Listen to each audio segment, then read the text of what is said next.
How did you respond after your ex wanted you back after leaving you? I met Melissa when I was 26. She was the kind of woman who could walk into a room and hijack all the oxygen. Sharp tongue, gorgeous smirk, the kind of laugh that made you want to say something funny just to hear it again.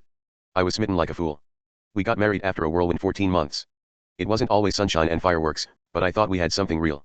We had 2 beautiful kids together, a boy and a girl, and I was ready to dedicate my life to being a good father and a better husband. I worked hard, didn't complain, and tried to be the steady one in the storm. We moved to a new state because I'd landed a solid job opportunity. It wasn't glamorous, but it had growth potential. I figured it was a new chapter for us. Fresh start, right? But there were signs. Hindsight always makes them glow like neon. And slowly, the woman I thought I knew began to vanish. It started subtly, like a quiet chill creeping under the door. Melissa used to light up when I walked into the room. A little smile, a tap on the shoulder, sometimes even a playful insult if she was feeling cheeky. But one day, that spark dimmed. It wasn't obvious at first. She stopped texting me back during the day. Her laughter seemed forced. She started spending hours out with friends, but there were no stories afterward, just vague one-liners and a blank look. She changed her wardrobe almost overnight. Band t-shirts, worn boots, ripped jeans, and those cheap hoop earrings that turned her ears green. I asked if she was going through something, maybe adjusting to the move, and she said, "I'm just evolving." I wanted to believe it. I really did. But deep down, something inside me was already unraveling. One night, she was asleep on the couch, phone resting on her stomach. Something compelled me. Call it instinct. Her phone buzzed. A message preview lit up the screen. "You awake? I got that fire tonight." Missing her lips. My stomach dropped. I carefully picked up the phone and unlocked it. She still hadn't changed her password. There he was, Ty. Face tattoos, arms like overstuffed sausages, every picture a walking red flag. Messages filled with drug talk, innuendos, and cringeworthy pet names that made me nauseous. She had been sleeping with this guy, this walking cautionary tale, while I was out working to feed our kids. I didn't wake her. I just stared at her, stunned, shattered. That night I sat in my car in the driveway for 2 hours, trying to process what I'd seen. But I didn't confront her yet. I needed more. I needed to know the full extent of the rot. 2 weeks later, I forgot my lunch and came home from work around 1 a.m. Melissa's car was gone. The kids were in daycare. She told me she was running errands. Something told me to check the trash in the bathroom, something she never took out. Tucked deep in the can was a folded receipt from a seedy motel about 10 miles away. She'd used cash, but the timestamp was crystal clear, 11:43 a.m. I checked our credit card statement later that night. Gas station stop. $15 in snacks. That same morning. I didn't sleep that night. I just stared at the ceiling while Melissa snored beside me, dreaming of some drug-dealing skinhead who probably thought deodorant was a government scam.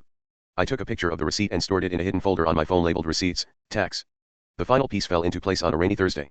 I had taken the day off for a dentist appointment and was driving home early when I spotted a beat-up black Charger parked on the curb outside our house. No plates. Windows tinted too dark. I slowed down.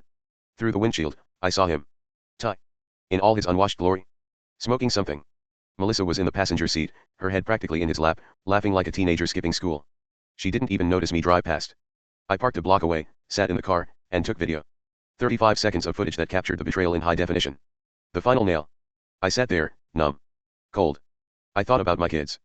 About the man I had tried to be for her. About how much of myself I had sacrificed just to keep this family glued together. That night, I cooked dinner. Sat with my kids. Helped them with homework. Kissed them goodnight. Then I printed every piece of evidence, texts, photos, receipts, screenshots, the video. I put it in a manila envelope and placed it on my nightstand. The next evening, I waited until she was home, tired, annoyed, reeking of cigarettes and half-hearted lies. She tried to kiss me hello. I stepped back. Sit down, I said calmly, motioning to the table. She rolled her eyes but obeyed, chewing gum like a bored teenager. I slid the envelope across the table without a word. What's this? Go ahead. Open it. She started flipping through the contents, eyes scanning quickly at first, then slowing, then freezing. Her lips parted. Her hand shook.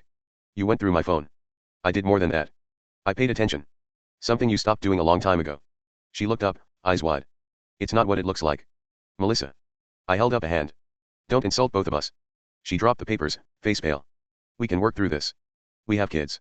We have history. I leaned in. My voice low. Controlled. You don't cheat with a drug-dealing neo-Nazi and then come home expecting apple pie and forgiveness. We're done. I'm filing for divorce. And I'm going for full custody. You can't do that to me. I can. And I will. She stood up, trembling, desperate now. You can't make it without me. I stared at her for a long moment and simply said. Watch me. After I kicked her out, the house felt, oddly peaceful. Not empty, peaceful. No slamming doors. No fake phone calls from the bathroom. No smell of smoke or cheap perfume trying to cover up worse things. But that didn't mean it didn't hurt. The first few nights were the hardest. I lay in bed staring at the ceiling, not sleeping, just breathing through the pain. I'd been betrayed, gutted by someone I gave everything to. But even through the haze of it all, something was stirring in me, a clarity I hadn't felt in years. I threw myself into routine. Every day was mapped down to the minute. 5 a.m. Run. 6 a.m. Pack lunches. 7 a.m. Drop kids at school. Work. Groceries. Dinner. Homework. Sleep. Repeat. Structure became therapy. The kids kept me grounded. My coworkers noticed the weight loss, the sharper suits, the work ethic. I wasn't just getting by, I was becoming someone new. Melissa, meanwhile, was spiraling. I'd hear from mutual friends. Ty had been arrested. She was couch surfing. Fired from her part-time job for not showing up. Started posting sad girl quotes on Facebook, tagging them with cryptic captions like, "Some people don't know what they had until it's gone." Eyes. I didn't respond. Not once. Silence became my weapon of choice. She tried to get partial custody. Claimed I was emotionally distant and controlling. I walked into court with binders. Dates. Receipts.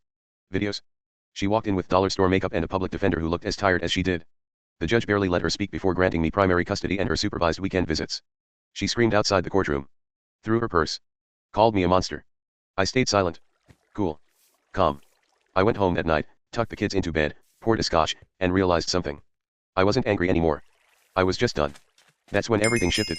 I started freelancing after work, doing tech consulting. I had a background in systems architecture, and demand was high. Clients started coming through referrals. Word spread. By month 5, I was making nearly double my full-time salary on the side. I used it to pay off debt. Bought better clothes. Upgraded the house. Hell, I even replaced the damn couch she used to nap on all day. Every small victory was gasoline to my fire. Meanwhile, Melissa moved into a motel. Then back with her mom. She started uploading cringy TikToks with filters cranked up to 300%, mouthing lyrics about bad bitches who don't need no man. The comments? Brutal. Around month 7, she tried to retaliate in the pettiest ways possible. First, she posted a picture with a new boyfriend. Some barely legal wannabe SoundCloud rapper with blue hair and face piercings. The caption? Upgraded in every way, nail polish sparkles. Then came the stories. She's living her best life. She glowed up. She doesn't even think about her ex. Problem was, her car got repoed the following week. Her boyfriend got arrested for stealing copper wire. And she was last seen asking to borrow money from her cousin to pay for vape juice. I never responded. Didn't even watch the stories. But people told me.